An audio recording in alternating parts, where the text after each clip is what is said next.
Cette conférence a pour titre « Ces créations qui font vendre les marques ». Alors le titre va être un tout petit peu trompeur, dans la mesure où vous avez ici deux créatifs dans le domaine du design. Donc, important, cette logique de performance ou de création qui font vendre les marques seront abordées d'un point de vue de la marque et donc du design, certainement pas de façon publicitaire ou plus largement de façon, on va dire, communication, faisant intervenir tous les éléments du mix marketing ou du mix communication. Donc, on sera vraiment centré ici avec Benoît Igel, ici présent, fondateur de l'agence by Benoît. Il vous racontera un petit peu plus ce qu'il a fait précédemment, la création de l'agence et notamment Carré Noir, où il exerçait les talents de directeur de création, donc la marque vous connaît bien. Et Gilles Deléris, fondateur, président de l'agence de W et directeur de création quand il en a encore le temps aujourd'hui. Voilà. Donc ces deux créatifs spécialisés avant tout dans le design, dans le branding et dans l'expression de la marque, vont vous livrer leurs premières impressions par Benoît de façon un petit peu plus, on va dire, transversale à l'ensemble des sujets, peut-être une approche un petit peu plus œcuménique du design et de la marque en général, pour ensuite rebondir avec Gilles sur quelque chose peut-être un peu plus concret, un peu plus précis, sur un cas d'école qui est toujours d'actualité aujourd'hui. Voilà. Moi-même, je suis Olivier Salin, j'ai eu la chance et l'avantage de pouvoir travailler et avec l'un, avec l'autre, mais en tant que consultant et certainement pas en tant que créatif, j'en avais pas le talent. Voilà. Donc je passe la parole tout de suite à Benoît Igel. Eh bien, merci beaucoup Olivier, je suis ravi de vous accueillir aujourd'hui sur cette conférence. Donc on va parler un petit peu de ces créations qui font vendre les marques et c'est un petit peu tautologique comme titre parce qu'il est bien évident que lorsqu'une entreprise décide de nous confier le design d'un produit ou le design d'une marque, son premier souhait c'est quand même de vendre. Ce qui est plus complexe, c'est de déterminer comment on fait pour quantifier quelque chose. Est-ce que c'est possible? Est-ce qu'il y a des outils de mesure qui permettent de préciser exactement en quoi le nouveau design est performant, en quoi le nouveau design permet de mieux vendre? C'est très complexe et on va le voir. Mais il y a quelqu'un qui, à l'aube de l'ère industrielle, a eu une intuition. Il y a d'abord eu la première révolution industrielle. À la fin de la révolution industrielle, il y a eu l'ère des services qui est apparue. Et cette personne qui a eu l'intuition que le monde était en train de changer, qu'on passait des locomotives, qu'on passait des presses, qui faisaient qui pilonnaient des voitures, qui pliaient de la tôle, etc., etc. Cet homme, c'est Raymond Lévy. Et Raymond Lévy a tout de suite vu ce changement de paradigme qui était en train de s'opérer. Il en a eu l'intuition, il a vu qu'on était en train d'abandonner une société de production, qu'on entrait dans une société de service, et que donc, ma foi, lui qui avait une formation classique, qui savait dessiner, qui était capable de dessiner un petit peu tout, il s'est rendu compte qu'il y avait quelque chose qui n'allait pas. On avait des produits qui étaient laids, qui étaient moches, et il a écrit ce best-seller, la laideur se vend mal. Et avec son talent, il était persuadé qu'il était aussi bien capable de designer un poste de radio, de designer une locomotive, de designer le frigo de Coca-Cola, des chaises, enfin, le monde était à sa portée. Et d'un seul coup, la simple magie de son stylo, qui était destiné à to design, au départ, ça veut dire concevoir. Donc c'est pas uniquement dessiner les choses, comme la littération avec le français pourrait le laisser croire. C'est vraiment l'idée qu'on va les penser les choses, on va les concevoir différemment. Et le moyen pour exprimer cela, c'est souvent, ça passe par le crayon. Le crayon, c'est juste le prolongement de la pensée, hein. C'est rien d'autre. Hein. Donc comment on pense les choses avec un crayon. Donc au début, les stratégies marketing étaient balbutiantes. Il suffisait vraiment de dessiner les choses et puis tout allait bien. Mais malheureusement, presque 70 ans plus tard, c'est pas forcément le beau qui se vend le plus. le lait continue toujours de se vendre énormément.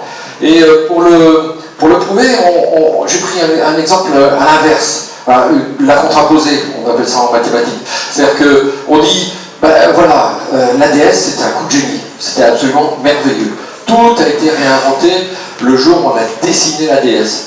Et puis en fait, il a fallu essayer de prolonger ce qu'on avait envie de prolonger les marques, de prolonger les modèles. Et en prolongeant les modèles, et ben, petit à petit, ça s'est appauvri. On n'a pas retrouvé le coup de génie, on n'a pas retrouvé tout ça. À tel point que dans les années 90, fin des années 90, quand les gens de PSA sont venus nous voir, à ce moment-là j'étais encore chez Carré Noir, ils sont venus nous voir, ils nous ont dit oh ben tiens, on ne sait pas si on va garder la marque DS, on ne sait pas ce qu'on va en faire. Donc à un moment donné, tout s'étiole, tout se définit, donc le lait est quelque chose qui attaque le design. Donc la leader, de toute façon, ça se vendra toujours plus et que le beau. Ça sonne quand même. Ah, le beau, ouais, le beau, il tient encore. Le beau, c'est ça. Là, ça tient plus. Ça tient plus. Ça y est, ça marche. Ça marche pas. Bon, ça y est, ça marche. Donc le beau. Oui. Oui, oui, oui. Bon, donc le beau, lui, par contre, il se vend mieux. Ça casse un peu l'effet quand même. Hein. Par exemple, en 2007, le marché des portables était un marché qui était dominé par Apple uniquement pour 6,5%. Donc c'était un produit qui était à l'époque extrêmement designé, extrêmement sophistiqué par rapport à l'ensemble des portables qui étaient sur le marché. Et ma foi, ce produit n'était pas celui qui se vendait le plus par rapport au marché global, mais par contre c'était celui qui se vendait mieux. Et c'était celui sur lequel Apple a pu construire sa fortune. Donc jamais avant notre époque, on a investi autant d'argent dans ce qu'on appelle le design, c'est-à-dire concevoir des choses, concevoir des identités, concevoir des signes, concevoir des produits. Toute cette notion de conception que nos agences Agile, à moi, et dans lesquelles nous avons travaillé, Olivier et nous tous, sont des agences qui n'existaient pas il y a longtemps. Il y a de cela très longtemps les ateliers de copistes, mais c'était pas du tout le même but, c'était pas du tout la même volonté, et puis c'était l'Église qui payait. Là, c'est plus du tout ça. Ce sont les entreprises qui nous sollicitent, qui viennent nous voir pour avoir de beaux signes, qui soient signifiants, qui racontent une histoire, qui racontent l'histoire de l'entreprise le plus souvent. Donc on a des méthodes, bon. Donc on a des méthodes de travail, on a des façons de faire qu'on a appris, on est tous de formation classique, donc on a des méthodes pour chercher. Mais le but, c'est pas uniquement de chercher de nouveaux designs, c'est bien sûr de les trouver. Et dans notre vie de designer agile, à moi, on a toujours ces fameuses réunions de création où, à un moment donné, on va afficher dans la salle dans laquelle a lieu la réunion, on va mettre tous les designs. Et puis les directeurs de création vont faire leur boulot, ils vont commencer à éplucher le brief, à discuter avec tout le monde, et puis à choisir, à sélectionner les meilleurs designs pour que ceux-ci représentent la nouvelle marque. Là, vous avez une planche signée de Raymond Levy lorsqu'ils ont bossé sur le nouveau logotype de la marque Epson. Donc, à un moment donné, on va avoir besoin pour donner un périmètre à peu près fort à tous ces designs et savoir lequel fait vendre, lequel ne fait pas vendre. Rassurez-vous, il y a quand même il y a des histoires comme la poire, la fameuse R19, c'était ça, qui a fait R14, qui a fait un bid monumental, mais récemment quand même on a un niveau de design, un niveau de qualité de design en France qui est quand même assez fort. Sachant que, je vous dis une chose, la poire c'est un concept publicitaire, c'était absolument pas une logique de design. Il ne faut pas confondre. Non. Donc on va regarder un petit study case qui était le cas de Carrefour Bio. En ce sens que lorsque une grande marque comme Carrefour décide de s'implanter sur la logique du bio, bien sûr il va vouloir mais mettre en scène des signes qui sont des signes qui vont être le reflet de leur volonté marketing. Or ils voulaient un bio qui ait du goût, à l'époque le bio était était fade, enfin dans l'esprit des consommateurs, le bio avait bien sûr du goût, mais dans l'esprit des consommateurs, là maintenant on faisait vraiment ce qu'on appelle du mass market. Donc il fallait parler au plus grand nombre. Et quand on parle au plus grand nombre, on n'est pas du tout obligé, comme on l'entend souvent, dire que parfois parler au plus grand nombre, c'est parler au maillon le plus faible. Pas du tout, pas du tout. Il faut être exigeant. Et Gilles et moi-même, on l'a prouvé tout au long de notre vie de designer. Ce qui est important, c'est vraiment de placer la barre très haut. Et plus on place la barre haut, plus on est récompensé des efforts de design que l'on fait. Donc quand on dit la Terre est notre soleil, on est en train de baliser, ça aussi c'est quelque chose de publicitaire, mais il se trouve qu'on l'a trouvé en faisant le design. Le claim la Terre est notre soleil, on l'a trouvé en dessinant. C'est-à-dire qu'en faisant l'identité du Carrefour Bio, on a trouvé ce claim qui est tombé naturellement, qui s'est installé en plus naturellement sur l'identité visuelle. Et après, c'est tout un système qu'on met en place de signes, dont le logotype est un des éléments. Mais c'est tout un système où on va essayer de raconter la perception que l'on souhaite donner aux consommateurs du bio qui vient de chez Carrefour. Donc on va faire la preuve, parce que Carrefour, il n'était pas légitime sur ce marché.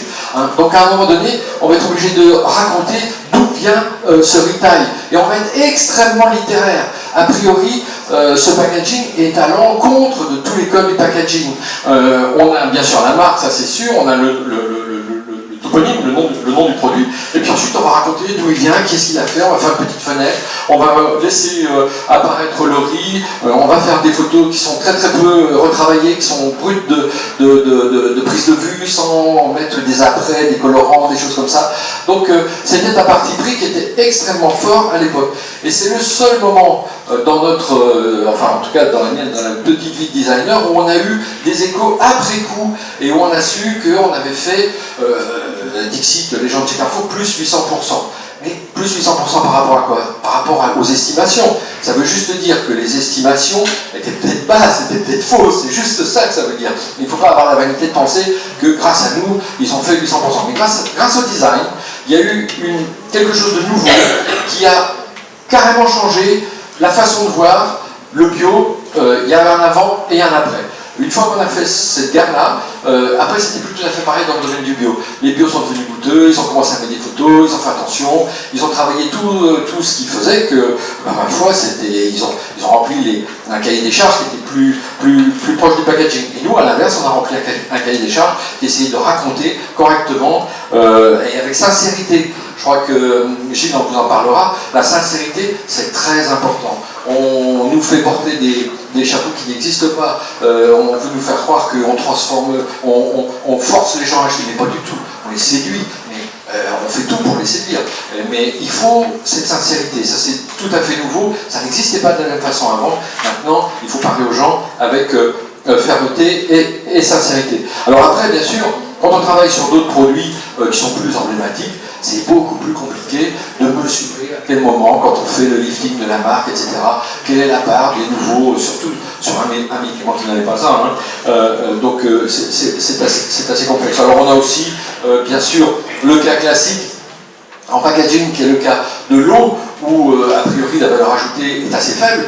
Les eaux se ressemblent toutes, et pourtant elles expriment toutes une personnalité radicalement différente. Là aussi, quand on s'attaque à une eau de région, qui est une eau alsacienne, l'eau de Carola, qui est la concurrente de Wattwiller, donc on essaye de lui donner du statut, on va lui donner un petit peu d'ambition, et on va par le design essayer de produire du nouveau sens. C'est aussi ce qui arrive quand on est au Japon, et là, on a des clients qui viennent nous voir pour nous dire, écoutez, moi j'ai un produit, il faut d'abord le nommer. Vous savez, les Japonais sont fans de ces petits porte-bonheur qu'ils mettent sur les téléphones, qu'ils mettent dans les sacs, etc. etc.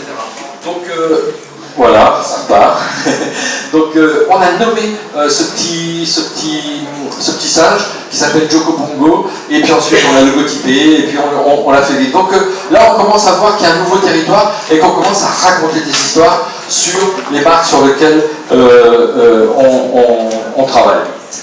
Donc ça, c'est un panorama extrêmement rapide sur ce que sont les marques de nos jours, comment elles évoluent, comment petit à petit on peut commencer à cerner un territoire et à évaluer peut-être, et là il faut prendre énormément de précautions, ce que devient une marque, et puis essayer de baliser un territoire ferme sur les mains. Alors il va y avoir je vais céder la parole à Gilles, qui va lui nous dérouler un cas du début jusqu'à la fin. Pour revenir un tout petit peu sur Carrefour, ça remonte à 8 ou 9 ans, ce Carrefour Bio. C'était aussi un pari pour Carrefour de vérifier qu'ils étaient légitimes dans ce domaine, ce qui n'était pas gagné d'avance.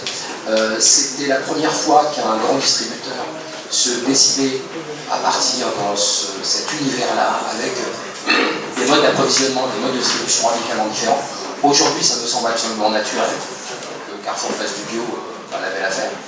Mais à l'époque, c'était un pari très important de la part de ce distributeur que de dire il nous faut nous donner les moyens sur ce marché qui est totalement émergent de voir ce que ça va pouvoir donner. Et quand on dit que les marques, comment avoir les créations qui font vendre les marques, là c'est l'un des exemples les plus évidents de paris réussis. Je peux dire qu'ils y allaient un petit peu en slip, Carrefour à l'époque sur le bio, mais c'était pas donné d'avance, il n'était absolument pas légitime. Reste à savoir s'ils le sont toujours aujourd'hui, c'est une autre histoire. Mais en tout cas, à l'époque, c'était très osé. Et ils ont mis zéro investissement en communication, tout a été mis dans le design et le packaging. Voilà. Bon, cela dit, ils avaient des lumières suffisantes pour exposer leurs produits. Merci. Je fais juste cette petite incise, puisque quand on a parlé de cette intervention, Benoît me dit que le lait se vendait très bien. Alors en effet, le lait se vend très bien, et je fais référence à cette image créée par un très grand créatif français qui s'appelle Pierre Dissulot, que je vous invite à découvrir, qui est un type très exigeant, un graphiste plasticien, on va dire, qui travaille sur les mots, qui travaille sur le sens, et qui naturellement se nourrit de son environnement pour raconter ce qu'il pense de notre propre civilisation. Alors il répond naturellement à Raymond Louis, qui, comme l'a bien dit Benoît, écrit cet ouvrage, La laideur se vend mal. Et puis on parlait de Carrefour, mais on voit que Monoprix est aussi référent à cette travail de Raymond Louis, puisque lui décrit le lait comme le lait, ça peut être beau, comme une sorte de proposition inverse, et ce jeu de dialogue entre différents médias, entre différentes approches créatives, dit à quel point on vit dans un environnement extrêmement de parthénogenèse, on se reproduit entre nous, et la création, c'est aller aussi chercher des insights qui viennent d'ailleurs. Cette slide raconte cette mixité des influences. Alors c'est vrai que quand on parle de marque, quand on parle de design, j'ai bien aimé le terme de dessin, puisque dans le dessin, vous savez qu'il y a deux orthographes possibles, il y a dessin DE2SIN et puis il y a dessin DE2SEIN. L'un définit le projet, le concept, et puis l'autre définit finalement sa mise en œuvre, son exécution. Tout ça est intimement lié, c'est ce qui effectivement décrit le design, qui n'est pas le cas dans le mot français. Si les marques et le design ont un dessin croisé, c'est pour pas mal de raisons. Je voudrais vous soumettre trois mots-clés qui sont importants par rapport à cette notion d'importance de cette discipline, qui permet de travailler au plus profond et au plus dense de la création des marques. Le premier terme, c'est la défiance. On vit dans un monde de défiance où notamment les consommateurs, vous sans doute dans cette salle, êtes en partie publiphobes. 75% des Français sont publiphobes. Il faut avoir ça en tête. Moi, il se trouve que j'enseigne à l'école de la communication. J'étais ce matin dans un cours. Je faisais connaissance avec mes élèves. J'avais une vingtaine d'élèves. Et il y en avait 4 qui m'ont dit « Jamais je ne travaillerai dans la publicité ». Ils viennent à l'école de la communication et ils disent « Jamais je ne travaillerai dans la publicité ». Donc c'est intéressant comme phénomène. Alors naturellement, la matière les intéresse. La démarche les intéresse, mais la publicité est un repoussoir pour beaucoup d'entre nous. 6000, c'est le nombre de marques qui fait chaque jour.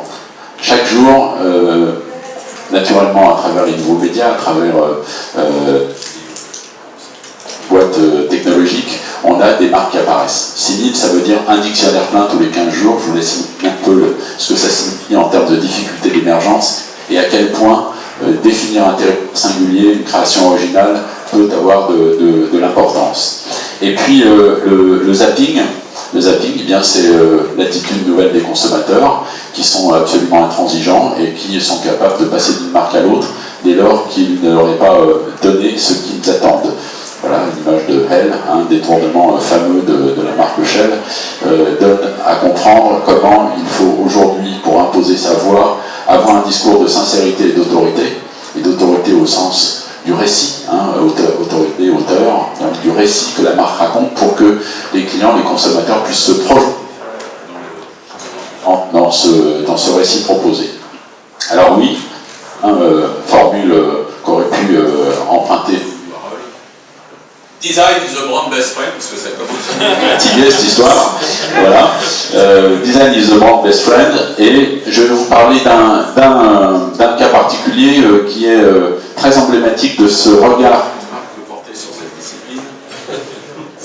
C'est vraiment très facétieux, qui est la marque Accor. Alors sans doute, on est en France, beaucoup d'entre vous connaissent la marque Accor. La marque Accor, c'est le premier groupe hôtelier français et européen. Une marque qui a été créée dans les années après-guerre, aux alentours des années 50-60, avec la marque Novotel, qui était une marque extraordinairement innovante, qui a appris aux Français qu'on pouvait avoir une salle de bain dans une chambre d'hôtel, qu'on pouvait avoir une télé couleur dans une chambre d'hôtel, ce qui semble aujourd'hui devenu évidemment un prérequis, mais c'était à l'époque extraordinairement novateur. Cette marque a beaucoup progressé, devenue une marque internationale, mais au fil du temps, naturellement, le contexte a considérablement changé. D'abord, il y a d'autres acteurs, je pense à Starwood, je pense à Hilton, qui sont des marques bien plus puissantes, 4 ou 5 fois plus puissantes que la marque Accor, et qui sont très présentes notamment sur le terrain américain, qui à lui seul représente un potentiel considérable. Donc Accor a plusieurs questions à traiter. Aujourd'hui, c'est son existence par rapport à ces major brands mondiales. Donc comment faire pour que Accor se développe dans le monde avec plus de puissance et reprenne l'offensive. Et puis le second élément de contexte extrêmement fort, c'est l'arrivée de nouveaux acteurs. Je pense à Booking.com, je pense à Airbnb, qui change radicalement le modèle économique. Là où Accor doit gérer des assets immobiliers considérables, eh bien Airbnb gère une plateforme numérique sur laquelle on partage de l'information et c'est tout. Donc on a bien là une question qui se pose pour cette marque-là. Comment ma marque va-t-elle affronter ce monde-là et comment va-t-elle reprendre la main sur ce terrain-là? Alors plusieurs mesures qui ont été prises depuis 2 ou 3 ans, notamment à la faveur de l'arrivée du nouveau président, Sébastien Bazin. Ça ne veut pas dire que rien ne s'est fait avant, mais il y a une véritable accélération avec Sébastien Bazin et la direction du marketing qui a décidé d'une part d'investir massivement dans la refonte de l'écosystème digital de la marque, avec des applications qui vont venir maintenant entrer en concurrence directe avec les Booking.com et Airbnb qui seront très, très rapidement une place de marché, comme c'est le cas sur Airbnb. Et puis, une autre initiative qui est intéressante, c'est de considérer que le principal actif de ces marques, sur lesquelles je vais revenir dans un instant, eh bien, ce sont les lieux physiques. Et que l'expérience hôtelière passe avant tout par la qualité d'accueil, par la qualité de réception, par l'environnement, par tous les marqueurs tout au long des points de contact. Alors ça commence sur l'avant-vente, sur Internet naturellement, mais ça se déroule tout au fil du parcours, dans la chambre d'hôtel, dans les lobbies, dans la chambre, dans la signalétique, et puis une fois qu'on a quitté, les questionnaires de satisfaction. Tout ça, ça a conduit la marque à déplacer ces 3 ou 4 dernières années assez significativement ses budgets publicitaires vers les budgets de design et d'environnement. C'est très significatif. C'est pas que Accor est publiphobe, pas du tout. C'est que simplement, on sait que l'une des fonctions clés du design, c'est de créer une situation préférable à la précédente. J'aime beaucoup cette phrase, c'est pas de moi, c'est un prix Nobel d'économie qui a insisté sur cette dimension forte du design, créer une situation préférable à la précédente. La fonction de la publicité, c'est créer de la notoriété et créer une situation nouvelle Elle peut être nouvelle et préférable, mais parfois elle peut être juste nouvelle. Le design travaille nécessairement dans l'amélioration de la situation, soit parce qu'on va mettre matériaux, soit parce qu'on va être plus impactant, soit parce qu'on va trouver un nouveau mode de relation avec ses clients. Tout ça participe d'une démarche. Tout ça participe d'une démarche qui est intimement liée à une posture de designer. Alors, première décision prise par le groupe Accor, changement de nom. Alors ça paraît ténu, Accor s'appelle désormais Accor Hotel. Ça n'a l'air de rien, simplement il y avait une dichotomie entre la marque Accor et le site de réservation accorhotel.com. Tant et si bien qu'en référencement, il y avait une confusion entre la marque d'hôtel, dont personne dans le monde ne sait que Accor est une chaîne d'hôtels. On le sait en France, mais on ne le sait pas en Amérique du Sud, on ne le sait pas au Japon, on ne le sait pas en Asie, on ne sait pas là où les nouveaux marchés se développent. Et en plus de ça, on a un écart avec la plateforme où se scelle la réalité commerciale. Donc, prioritaire a consisté à refondre la nouvelle marque, Accor Hotel, avec une marque très offensive. Et là, quel est le rôle, à quoi ça? Le design permet de reprendre la main, de reprendre la parole, d'augmenter sa part de voix avec un système identitaire qui est particulièrement puissant.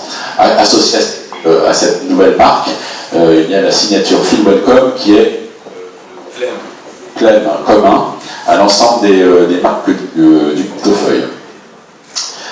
Alors ensuite, deuxième. Est-ce que vous m'entendez quand je parle sans micro? Oui. Ah, non, oui, donc c'est compliqué. Je pense qu'au fond c'est un peu compliqué. Deuxième décision importante, c'est organiser un portefeuille de marques extraordinairement complexe. Et là, le rôle d'une agence et le rôle des brand managers de l'ensemble de ces marques, c'est de définir le bon niveau de récit de marque et la bonne pertinence créative pour chacune d'entre elles en fonction de la situation où chacune de ces marques se trouve. Vous avez trois rangées ici, où sont installées les marques du groupe Accor, les marques Ibis en particulier en entrée de gamme, Novotel et Mercure en mid-scale, et puis vous avez le pôle upscale et upper upscale avec les gens qu'on voit mal sur l'écran, sur lesquels je reviendrai dans un instant. Comment faire en sorte que la stratégie d'un groupe hôtelier de cette dimension soit rendue explicite? Eh bien, c'est le rôle du design et c'est le rôle du brand management d'arriver à trouver ces équilibres entre chacun. Premier travail entrepris pour la marque Ibis, donc entrée de gamme, c'est mettre de l'ordre dans cette offre qui constitue 50% des revenus du groupe Accor. 50% c'est évidemment considérable, il y avait une marque qui émergeait parmi toutes, c'était la marque Ibis rouge au milieu, qui avait une autre identité. Il y avait à côté de cela une marque que vous connaissez, dont vous vous souvenez sans doute, qui est Tap Hotel, qu'on a décidé de tuer, et puis une troisième marque qui s'appelait All Seasons, qu'on a transformée en Ibis Style. Et on a décidé également de tuer All Seasons. On a harmonisé les trois marques. On a conservé le nom Ibis comme radical et on a des marques prénoms, Ibis Budget et Ibis Style, qui permettent de les qualifier. Un code couleur, ça c'est intéressant à avoir en tête par rapport à l'importance de la trace mémorielle, de la relation à la vente, c'est qu'on a conservé les couleurs historiques de chacune de ces marques. Le micro marche un coup sur deux, monsieur. Je ne suis pas technicien. Je suis sûr que vous n'en êtes pas responsable, mais je vous le dis. Je m'adresse à quelqu'un, j'implore. Bon. Pardon? Ah, ben alors, si quelqu'un a la solution, c'est formidable. Bon, très bien, merci beaucoup. Ça, c'est un travail identitaire, et Benoît l'a bien dit tout à l'heure, c'est le premier contact qu'on entretient avec une marque, il ne faut pas se rater sur la marque. Je donne une petite clé d'attention à porter quand on a fait ce travail il y a maintenant 3 ans, qui a été implémenté extrêmement rapidement. C'est une démarche extrêmement volontariste sur tous les points de contact, que ce soit les points iconographiques, sémantiques, que ce soit les codes iconographiques qui sont liés, graphiques, les encodages avec cet objet transactionnel qui est l'oreiller que l'on retrouve à travers chacune des prises de parole des marques. Eh bien, on a constaté une chose après 6 mois d'installation, c'est que la marque Ibis Budget c'est-à-dire la première d'entre elles, c'est-à-dire l'entrée de gamme de cette série-là, souffrait un peu, dans la mesure où le travail qu'on avait fait était un travail de premiumisation de l'ensemble. Et les clients naturels des Tapotel, EMI, donc la création émise, eh bien, renvoyaient cette marque à un statut plus élevé et donc peut-être plus cher. Donc il a fallu associer dans le mix marketing, et c'est évidemment l'intérêt de l'association du design et de la publicité, des messages publicitaires, des campagnes publicitaires qui ont rectifié le tir pour bien préciser qu'Ibis Budget était une chambre aux alentours de 39 € la nuit et pas du tout au-delà de ce qu'elle était précédemment. Vous voyez en quoi, comme les sites finalement ont de l'impact, puisque sur des territoires qui nous semblaient, nous, assez logiques et assez lisibles dans la segmentation, et bien là, il a fallu amener un petit correctif dans la description de la marque. Deuxième exemple sur lequel je voudrais revenir, c'est l'exemple de Mercure. Alors Mercure, c'est une marque qui se situe au même niveau que Novotel. Hein. Simplement, la différence entre Mercure et Novotel, c'est le fait que Mercure est une marque non standardisée, c'est-à-dire que ce sont des chaînes d'hôtels qui se sont construites par acquisition successive. On a acheté l'hôtel de la Poste à Bécon-des-Bruyères et puis l'hôtel de la plage à Saint-Malo. Voilà. Et puis tout ça s'est finalement rassemblé sous l'enseigne Mercure. Novotel, c'est tout autre chose, c'est une chaîne standardisée. C'était une chaîne standardisée, puisque cette idée de standardisation est désormais bannie du vocabulaire d'accord, qui a bien compris que ce que les clients attendaient, c'était de la singularité sans arrêt, et de l'originalité sans arrêt, et de la créativité sans arrêt. Donc Novotel n'est plus non plus une chaîne à proprement parler standardisée. Cela dit, elle répond à des formats de chambres qui sont à peu près homogènes, à peu près identiques, et à des modes de circulation dans les espaces qui sont les mêmes. Chez Mercure, c'est différent. Il fallait donc trouver un discours particulier pour cette marque, un positionnement particulier, et là, le travail sur la marque, le travail sur le branding, le travail de création autour des lieux, des espaces, est déterminant. Je vais vous montrer un petit film. Alors je crois qu'on n'a pas de son, je vais essayer de mettre le micro sur mon ordinateur pour le transférer.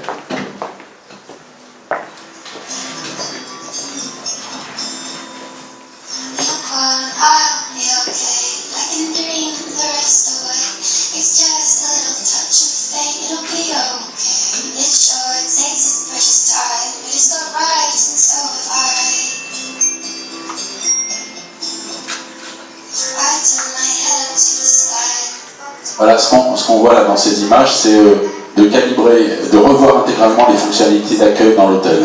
Le design a aussi cette fonction-là, c'est comment on entretient une relation et comment on arrive à prendre langue avec un client qui arrive selon qu'il est pressé, qu'il a du temps, qu'il veut découvrir la ville. Trois modes de relation qui se développent à travers des espaces différents, et puis au-delà de ça, il y a tout le travail identitaire, naturellement, qui va se prolonger dans les espaces communs, dans les chambres, jusqu'à la restauration, puisque la restauration est devenue l'un des enjeux clés des chaînes hôtelières, et c'est là-dessus qu'une partie des marges peuvent se faire. Donc beaucoup d'attention est portée également sur cet ingrédient-là, qui est un ingrédient précieux, qu'on a vu résumé ici dans ces planches visuelles. Alors, naturellement, l'identité, hein, les aménités, tout ce qui relève des petits cadeaux qu'on prend hein, quand on va à l'hôtel. On a très souvent du plaisir à ramener un carnet, à ramener un crayon, à ramener des éléments de bain. Le soin apporté doit être absolument homogène, de telle sorte que sur tous les points de contact de la marque, on ait un discours qui soit non pas absolument systématique, mais complémentaire, qu'à chaque pas, on puisse avoir une découverte, une surprise de plus, pour que le récit de la marque soit le plus dense possible. Et puis, ce que je vous disais sur la restauration, on le retrouve également dans cette planche. Novotel, c'est même question. Ce qui est intéressant, c'est d'arriver à trouver pour chacune de ces marques des points de différenciation qui fait qu'il n'y a pas d'overlapping et que quand on travaille pour Mercure, on ne vient pas empiéter sur le récit imaginaire de la marque Novotel.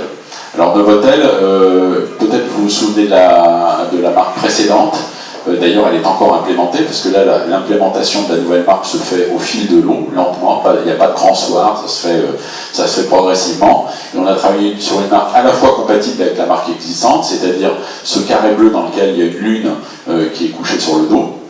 Donc une marque qui raconte les nuits qu'on passe à Novotel, à une marque ouverte, qui a abandonné ses couleurs historiques, ou du moins qui les a premiumisées en les densifiant, pour parler non plus de la nuit, mais de parler d'un hôtel où on va pouvoir passer du temps et passer jour et nuit un temps agréable. Et c'est ce que raconte le petit film, qui est un film de marque, de la marque.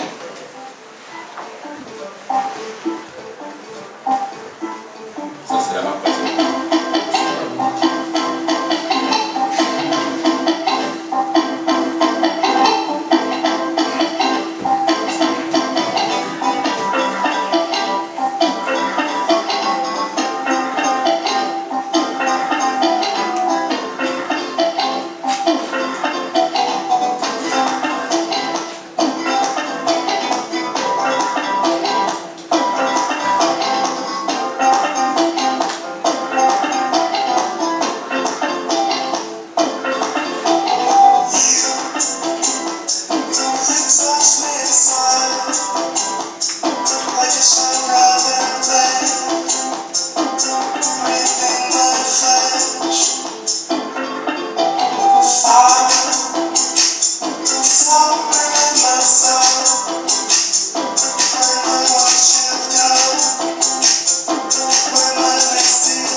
Voilà, alors, là aussi, hein, en termes de posture de marque, quelle est la réalité du réseau Novotel aujourd'hui? Si vous allez en Asie, si vous allez aux États-Unis, vous allez trouver des Novotel qui sont flambant neufs, qui sont superbes.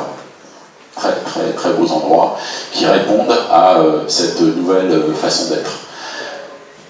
Aujourd'hui, le réseau est en réaménagement, en reconstitution. Et donc, le rôle de la marque, le rôle que l'on assigne à cette initiative, qui est partagée par tous les franchisés hôteliers de Novotel, c'est de dire voilà où vous devez aller. Et c'est un chemin de progrès qui précède parfois la réalité du produit.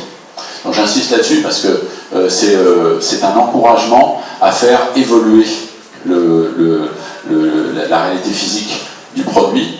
Et là aussi, c'est une des fonctions du design et de la création, c'est d'être en avant. Un peu comme Rimbaud disait de ça de la poésie, il disait que la poésie c'était être en avant. Eh bien, la marque elle doit être en avant de la réalité du produit et de mettre en mouvement le corps social. Le mettre en mouvement parce qu'on est tenu d'avancer, sinon on est nécessairement disqualifié dans la course. Ça met en avant des tas d'acteurs, ça met en avant le marketing, ça met en avant les franchisés, ça met en avant les équipes de communication. Et donc c'est un lien et un ligament social très fort. Alors on le voit à travers ces images clés. Et puis ce travail, on l'a également effectué autour des marques de luxe. Alors je ne vais pas vous faire le tour de l'ensemble des marques de luxe. Et vous avez à l'intérieur du segment luxe, à nouveau trois niveaux clés. Hein. Il y a l'upscale, l'upper upscale et puis le high-end luxury, donc c'est le top du top. Hein. C'est les hôtels exceptionnels à Amsterdam ou en Égypte ou à Londres qui rentrent dans ces catégories. J'ajoute que la dynamique que j'ai évoquée, c'est-à-dire cette dynamique qui consiste à atteindre une stature internationale, elle a été accélérée ces 2 derniers mois par l'achat de Fairmont, Raffles, grand groupe américain, par Accor-Hôtel, qui, du coup, en termes de position sur le secteur du luxe, va revoir très sensiblement cette répartition, ou du moins va être doté d'un seul coup de 150 hôtels en plus qui sont dans cette catégorie. Voilà. Alors là, le travail sera à nouveau ajusté, mais il y a quelques fondamentaux qui demeurent. Je vais juste m'attarder sur SO et sur Anne Galerie. So, c'est la marque lifestyle, luxe. Alors qu'est-ce qu'on peut raconter? Évidemment, quand on est chez Sofitel Legend et qu'on a des tarifs de chambre qui sont totalement exorbitants, enfin très chers, et qu'on a envie tout de même d'avoir une expérience de luxe, on va chez So, on a probablement 25 ans de moins que la clientèle en moyenne du Legend, et on raconte une autre histoire. Donc le rôle de la marque, le rôle de la création, c'est de coller aux attentes, ou peut-être même de les devancer, pour les faire exister et donner une réalité au produit.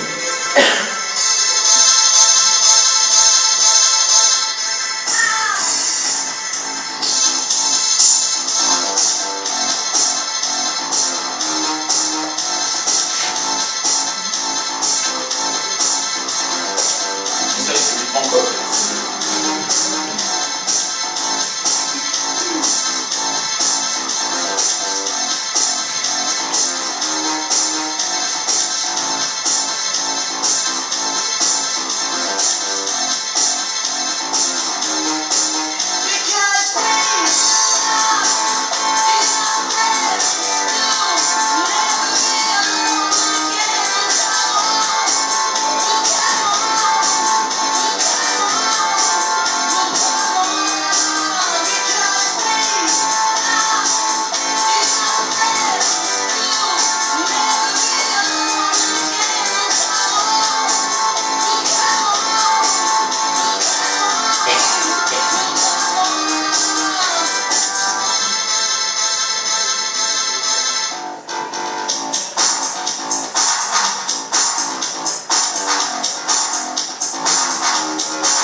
Voilà, Feel the Pulse, c'est pas la même chose que Enter the Legend pour évidemment Sofitel Legend. On voit bien qu'on a ici des terrains distincts et qui viennent aussi s'associer au travail de designers qui interviennent ponctuellement sur les hôtels. Vous avez vu Lagerfeld, vous avez vu Kenzo et vous avez vu Christian Lacroix. Voilà, le travail du design, c'est aussi d'entamer ce dialogue. Et le rôle d'une agence, c'est d'être parfois devant pour que la marque s'exprime pleinement, et puis parfois à côté, pour que justement dans l'association des talents, chacun puisse se révéler pleinement. C'est le cas du dernier exemple, la marque M Gallery. Alors la marque M Gallery, c'est, pour faire une image simple, c'est le relais château du groupe Accor Hotel. Donc c'est une sélection d'hôtels très qualitatifs qui sont tous bercés d'une histoire. Je vous donne un exemple d'un hôtel M Gallery. Je vous invite, certains d'entre vous le connaissent, c'est le Grand Hôtel à Cabourg, là où Marcel Proust a passé beaucoup de temps sur la plage. C'est magnifique. Le matin, vous avez les chevaux qui traversent au trot, là, c'est très très beau. Et bien, ce grand hôtel, il a sa propre identité, il a sa propre image, il a son propre récit. Le rôle d'une marque comme Galerie, c'est de relier chacun de ces hôtels entre eux par une histoire qui leur permet d'avoir quelques points communs, notamment dans la qualité des services, dans les aménités, dans les produits de bain qui vont être communs à l'ensemble des réseaux, et puis surtout, et naturellement, dans la centrale de réservation qui rassemble l'ensemble de ces offres pour que la transaction se fasse et soit optimisée. Alors il y a beaucoup de petits moments qui sont proposés aux clients, et puis il y a surtout un travail tout à fait particulier, et là aussi le travail de création est important, c'est le rapport à l'information et au catalogue qui présente l'ensemble des 80 hôtels de M Gallery. Et bien ce catalogue, en fait, c'est une revue qui paraît 2 fois par an et qui dans une première partie, fait état des rencontres possibles au sein du réseau, de témoignages de chefs, de témoignages de voyageurs qui ont particulièrement apprécié le séjour au sein des hôtels M-Gallery, et donc de tout un lifestyle qualifié et qui va se déployer à la fois sur, vous l'avez vu, sur des devices, sur des iPads et sur des sites internet, mais également dans une logique de collection éditée où la relation se fait par cette capacité à raconter d'une manière intime des histoires vécues au sein de ces hôtels. Voilà, vous avez un panorama très rapide, parce qu'il y a d'autres marques sur lesquelles Accor a également travaillé pour les mettre à niveau et pour leur donner une image qui soit en phase avec le positionnement et l'ambition du groupe, mais ce serait une trop longue histoire. Voilà. Bon, alors, juste une question, vous vous souvenez du titre de la conférence? Non, parce qu'après 2 interventions pareilles, ça peut être parfois trop blanc. C'est création qui vont vendre les marques. C'est vrai qu'on aurait pu prendre un angle étude d'efficacité, avec des groupes de réponse publicitaires, avec le data management, avec beaucoup de choses très intéressantes par ailleurs. Le parti qui a été pris aujourd'hui avec 2 créatifs qui sont ici présents, c'est-à-dire que la première création qui fait vendre la marque, c'est la création sur la marque. Et le point le plus intéressant, en tout cas, de ce que j'ai retenu ici, c'est que, au-delà d'un positionnement, alors on n'en a pas parlé, mais en amont de la création se trouve un travail que nous, les consultants, faisons parfois bien, qui est aussi tout le positionnement de la marque. Il y a une volonté avant tout de trouver de la pertinence, c'est la moindre des choses. D'ailleurs, dans l'exemple de Accor Hotel, identifier, positionner de façon alternative sur des cibles différentes, des demandes différentes, des attentes différentes, autant de marques, c'est une gageure. C'est la première des choses à faire. La deuxième, c'est de créer de la cohérence dans tous les signés. Et aujourd'hui, avec la montée en puissance des médias numériques, beaucoup de marques sont très mal barrées en termes d'émissions, de cohérence des cibles, sauf quand elles sont numériques natives, mais ça c'est une autre histoire. Et puis le troisième point qui est très important, et surtout pour des hôtels, c'est qu'une création qui fait fonctionner des marques, qui aide des marques et qui vend les marques, ce sont des créations qui créent de l'expérience. Et la grande différence avec des designers qui aujourd'hui ont travaillé sur comment créer une expérience client, que ce soit dans un lobby d'hôtel ou à travers un packaging, peu importe, c'est une vraie relation, on crée de l'expérience, ça fait une vraie différence avec un spot publicitaire de 30 secondes, parce que sans ce travail-là, l'expression publicitaire qui est destinée à créer, à renforcer de l'expérience, à créer un besoin, à renforcer la notoriété, peu importe, ne saurait exister. Donc, on est revenu un petit peu à travers cette conférence à l'essence même de la marque, à savoir que la première création qui fait vendre une marque, c'est la marque elle-même. Voilà.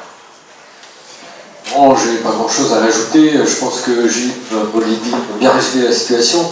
Donc, on n'a jamais eu d'outils fiables pour mesurer le réel impact. Je me souviens des Japonais de Tobus, qui est un grand magasin, l'équivalent des Galeries Lafayette. Quand on avait redesigné le magasin, ils avaient cherché à mesurer en interne l'impact qu'avait pu avoir le rebranding. Et ce rebranding, ma foi, faisait gagner quelques points de cohésion en interne, mais comment mesurer, c'est extrêmement flou. Donc je rejoins vraiment ce qu'Olivier vient de dire, la première des choses sur lesquelles on doit vraiment bosser, c'est la marque. S'il y a quelque chose qui a émergé, comme l'a dit tout à l'heure aussi Gilles, c'est que les budgets publicitaires, petit à petit, se décalent. Ils se décalent par la nature des supports, parce que la multiplicité des supports sur lesquels maintenant on doit faire vivre une marque, c'est multiplié par 10. Hein. Et surtout, on revient à des choses beaucoup plus pragmatiques, beaucoup plus pratiques. On travaille les univers de marque, on travaille le moindre détail, et on ne cherche pas forcément à faire du neuf à tout prix, mais on cherche à optimiser la moindre parcelle de terrain pour que l'expression de la marque soit la plus homogène, la plus cohérente, et raconte une histoire simple, que tout le monde peut comprendre. Est-ce que vous avez des questions ?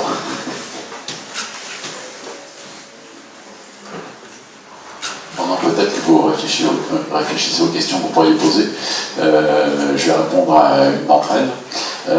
En fait, ce qui est amusant dans la dialectique de nos métiers, c'est quand nos métiers sont nés en fait du design, sans revenir à très loin. Nos métiers ils ont à peu près 100 ans, ils sont nés avec le Bauhaus en 1907, donc ça fait 107 ans, 109 ans. Et Bauhaus c'était une école praticiens, de designers qui s'appelaient pas encore designers, mais d'artistes, d'architectes, de dessinateurs, de typographes, de photographes, qui ont inventé l'idée qu'un produit industriel pouvait avoir une forme acceptable. Donc ça c'est un véritable changement par rapport à des siècles d'artisanat où c'était l'artisan, l'ébéniste qui reproduisait sensiblement le même geste avec des produits de très grande qualité. Puis à un moment on est passé à l'ère industrielle et on avait des trucs qui sortaient qui étaient épouvantables. Donc il y a quelques personnes qui se sont gratté la tête, qui se sont dit on doit pouvoir donner à la fois une forme acceptable, hygiénique, enfin tout un tas de choses qui fait que nos métiers sont nés. Ils ont été pendant, on va dire 50 ans, les seigneurs de ce monde-là. Et puis, effectivement, sous l'inflexion et l'influence du marketing, inventé aux États-Unis il y a à peu près 60 ans, et puis des médias télévisuels, il y a eu une scission entre le monde de la publicité et le monde des designers qui se sont séparés et qui sont souvent regardés à distance comme des chiens de faïence, très suspicieux les uns des autres. Pourtant, les deux poursuivent le même objectif, c'est faire en sorte que les clients pour lesquels ils travaillent vendent mieux et vendent plus. Ce qui semble important aujourd'hui et intéressant aujourd'hui, c'est de constater qu'à la faveur de l'émergence des nouveaux médias et de l'ère numérique, les cloisons interdisciplinaires n'ont plus aucun sens. Aujourd'hui d'ailleurs, il y a beaucoup de publicitaires qui osent à peine dire qu'ils font de la publicité. Ils ont fait du contenu, fait du content, voilà, du brand content. Très bien. Non mais c'est très juste. C'est-à-dire que on a presque le sentiment que le terme de publicité c'est un peu dévalorisé, c'est presque devenu un gros mot. C'est comme garagiste, je ne sais pas qu'il n'y a pas de garagiste dans la salle, mais enfin des vendeurs de chansons, des monteurs, alors que naturellement leur fonction n'est pas là. Leur fonction elle est de vitaliser la marque, d'être dans l'instant, dans l'émergence d'une solution et dans un acte de vente spontané. Je reviens une fois sur le fait, sur un point que tu viens de dire, sur le fait qu'il n'y a pas d'indicateur de performance de la création. Il y a une chose qu'ont très bien fait les publicitaires, c'est qu'ils ont su inventer des indicateurs qui, de mon point de vue, sont totalement fantaisistes, mais qui laissent à penser que si on investit tant, on a tel résultat. En réalité, c'est un résultat purement quantitatif, c'est pas un résultat qualitatif, et c'est un résultat qui ne s'ancre pas sur la durée. Il y a un item qui est très intéressant tout de même dans les métiers de la marque, c'est l'architecture commerciale, c'est le retail. Quand vous changez de magasin, vous savez que 1 mètre carré ça rend tant. Si vous changez le concept et que ça rend 5% de moins, c'est que vous êtes planté, ça y a aucun doute. Si ça rend 15% de plus, bien c'est que vous avez bien fait votre travail. Donc il y a tout de même quelques critères objectifs qu'il faut tout de même laisser mesurer, parce qu'en général, quand vous refaites un concept, il y a de la publicité qui va avec, il y a un mix qui fait que naturellement, les éléments de performance sont un peu incertains.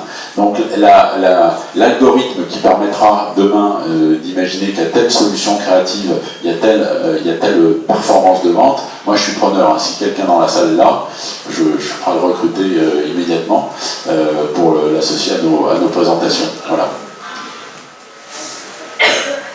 Il y a peut-être sans parler Allô ?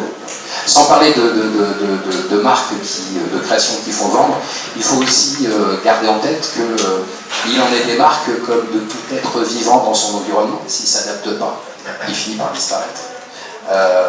Il y a beaucoup de marques qui sont mortes. Il y a des marques qui ont impérativement eu besoin de se régénérer. Aujourd'hui, le logo SNCF, ce rouge, carmignon, tout le monde dit que, ah oui, tiens, mais ça remonte à quand ? Ça remonte à quoi, 2000, 2001, 2003 ? Allez, peut-être.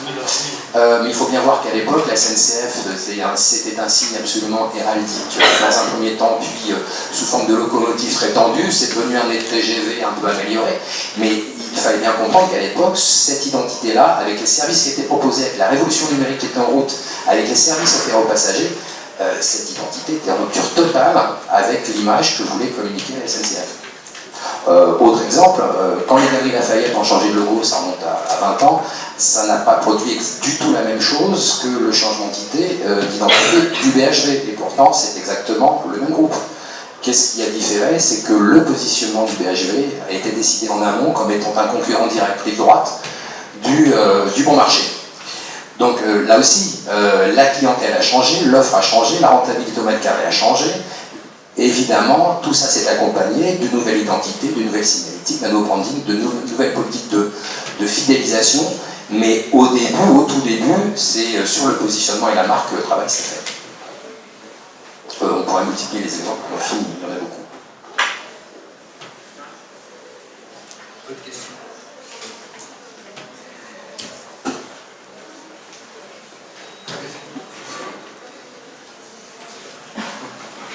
On est disponible. Bon. Le micro marche, on écoute.